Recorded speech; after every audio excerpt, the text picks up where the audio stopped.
Picture a crowded Tokyo subway at rush hour, packed, loud, the kind of environment that turns adults tense and irritable within minutes. Now picture a Japanese mother with two young children sitting in that subway car. No screens, no bribes, no threats, no meltdowns. The children sit quietly, watching the world go by, occasionally whispering to each other. When the train lurches, the older one reaches out and steadies the younger one. When an elderly passenger boards, they shift without being asked to make room. Visitors who witness this for the first time assume they're missing something. There must be a system behind this, a consequence the children are afraid of, a reward they're working toward, some kind of mechanism that is producing this behavior. And here is where it gets interesting. There isn't one. Not in the way Western parenting culture understands mechanisms. What's producing that behavior in those children was built years before that subway ride, built so early, so quietly, and so consistently that by the time those children were old enough to sit in a public space, respect and self-discipline weren't things they were performing. They were simply things they were. So today, we're going to go inside that process. We're going to look at the Japanese philosophy that produces this, what it actually is, how it works neurologically, and what you can start doing in your own home to build the same thing in your child. Not through control, not through punishment, through something far more powerful and far more lasting. Stay with me because this one is going to shift something. Let's start with a word, because the word you use to think about something shapes everything about how you approach it. In Western parenting culture, the word is discipline. And discipline, in most Western households, means one thing: reaction. Something goes wrong, something is applied in response. A timeout, a privilege removed, a consequence delivered. The entire system is built on a cycle. Behavior happens, parent responds, child learns through discomfort. This is what researchers call the behaviorist model. Rewards for good behavior, punishments for bad behavior, sticker charts and timeout chairs. And here is the problem with it. It works on the outside. It can produce compliance, but it cannot produce character. The moment the reward disappears, the behavior tends to disappear with it. The moment the child grows old enough that the consequence no longer feels significant, the behavior shifts, because there was never anything internal driving it. It was always external pressure producing external performance. Japanese parenting philosophy begins from a completely different place. The word is Shitsuke, and it does not translate as discipline. It translates as beautiful training. The belief that manners, respect, and self-discipline are not reactions to bad behavior. They are skills. Skills that children develop through active instruction, patient modeling, and consistent practice. Not after something goes wrong, before. Not because there was a consequence waiting, because the child has genuinely internalized why it matters. Instead of putting out fires after a child acts out, Japanese parents focus on building a child who simply doesn't need to act out in the first place. They teach the exact skills a child is missing before the gap appears. How to wait, how to handle disappointment, how to consider the effect of their actions on the people around them. This is not passive parenting. This is extraordinarily intentional parenting.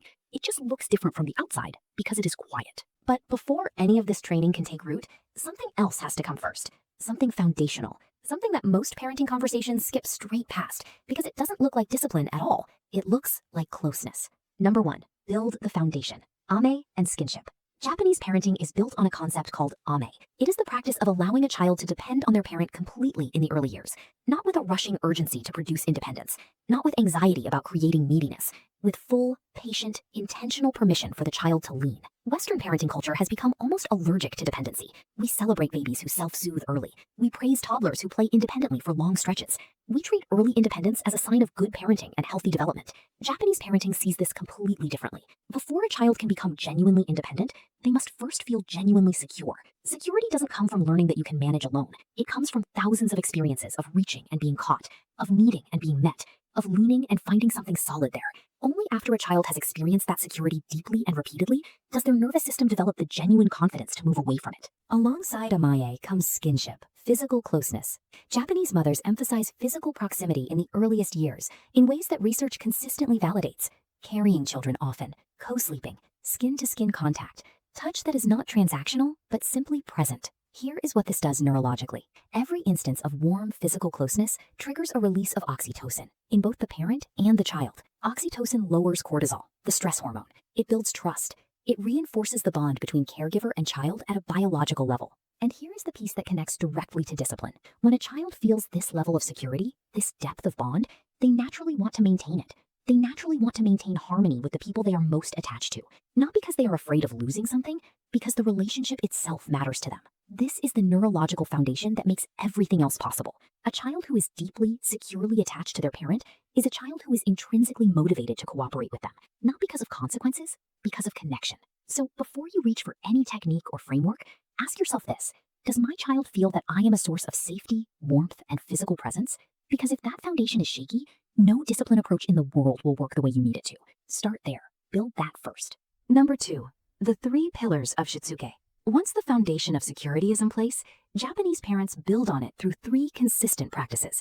These aren't techniques applied in moments of conflict. They are a way of parenting every day, in the ordinary moments, before anything goes wrong. Pillar 1, the parent is the textbook. Japanese parents rarely lecture their children about behavior. They rarely sit a child down and explain the rules. They understand something that developmental research confirms over and over. Children are not primarily taught by what parents say. They are shaped by what parents do. There is a Japanese proverb that captures this precisely. The back of the parent is the child's textbook. What a child sees when they watch you moving through the world, how you treat people, how you handle frustration, how you speak about others, how you respond when things go wrong, that is the curriculum your child is studying every single day. If you want a calm child, you must embody calmness, especially when you are not calm. If you want a respectful child, they must see you being respectful. To them, to your partner, to strangers, to the person who gets your order wrong at the restaurant. If you want a child who handles frustration with patience, they need to watch you handle frustration with patience before they ever experience it themselves. This is not easy. It is the hardest part of parenting because it asks you not to manage your child's behavior, but to continuously examine and refine your own. Pillar 2, Meiwaku, teaching empathy as the engine of behavior. In many Western households, behavioral rules are framed around authority. Don't do that because I said so. Stop that because it's the rule. Japanese parents frame behavioral expectations around something entirely different, around impact, around the effect a child's actions have on the people and the world around them. This concept is called Meiwaku. It refers to causing inconvenience or trouble to others. And from a very young age, Japanese children are taught to consider it before they act. A Japanese parent doesn't say, "Don't run in the hallway because it's against the rules." They say, "If you run, the noise will disturb the people below us, and that would trouble them." A Japanese parent doesn't say, "Be quiet because I'm tired." They say, "The baby is sleeping and needs rest to feel well. Your quiet voice is a gift to them right now." Do you see what this does?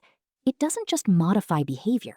It builds the internal experience of mattering to others, of having an effect on the world, of being someone whose actions land somewhere. This is how empathy is trained into behavior, not by telling children to be empathetic, but by consistently connecting their actions to the felt experience of others. Over thousands of these small moments, the child's nervous system begins to automatically run this calculation before they act. What will this do to the people around me?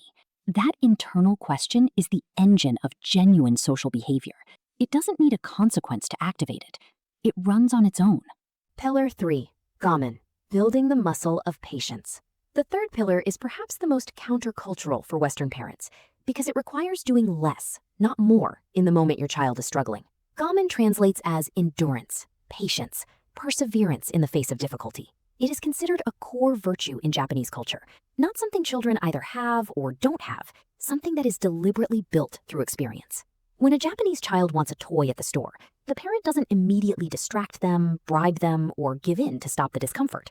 They do something much more powerful. They acknowledge the feeling completely. "I see you want that. It looks really appealing." And then they hold steady, calmly, while the child sits with the frustration of not getting it. They are not being cold. They are not being withholding. They are doing something neurologically profound. They are allowing the child to experience frustration in the presence of a regulated, caring adult. And they are allowing the child to discover, through lived experience, that frustration is survivable. Every time a child wants something, doesn't get it, feels the frustration fully, and comes through the other side, the prefrontal cortex, the part of the brain responsible for impulse control and delayed gratification, gets stronger. This is not metaphor. This is measurable neurological development. The research is consistent. The single strongest predictor of a child's long-term emotional regulation, academic persistence, and social functioning is their capacity to delay gratification. And that capacity is not innate. It is built. It is built in exactly the moments that feel hardest for parents to hold. The moments when your child is uncomfortable and everything in you wants to fix it. Hold steady. Stay warm. Let them come through it. That is Gaman in practice. Number 3, the calm framework, bringing it home. All of this philosophy needs to land somewhere practical. Because knowing the principles is one thing, living them at 7 a.m. when everyone is late and no one can find their shoes is another thing entirely. Here is a simple framework that distills these Japanese principles into 4 daily practices you can begin today. C. Connection before correction. Before you give any instruction, any redirection, any correction, make physical and eye-level contact first. Get down to your child's level. Touch their shoulder. Wait until they look at you. This is not softness. This is neuroscience. A child whose nervous system has registered your presence and your connection is a child who can actually hear what you're about to say. Without that connection, your words are noise. A. Attachment time. Daily. 15 minutes of completely undivided presence with your child every single day. No phone, no task running in the background. Floor level, child-led, fully present time. This is not a reward. This is maintenance. It is what keeps the attachment bond strong enough to do all the other work. A child who gets this consistently is a child whose nervous system is topped up with connection, and a connected child is a cooperative child. L. Logical limits with explained whys. When you set a boundary or give a rule, explain the why in terms of impact. Not because I said so, not because it's the rule, because this is how it affects the people around you, because this is what our family is, because this is what it means to be part of this home. You are not just managing behavior, you are building a child's understanding of why behavior matters. M. Modeling first, always. Before you ask your child to do anything, check whether they have seen you do it. Before you expect patience, have they watched you be patient? Before you ask for respect, have they experienced being respected by you? The model must come before the expectation, always.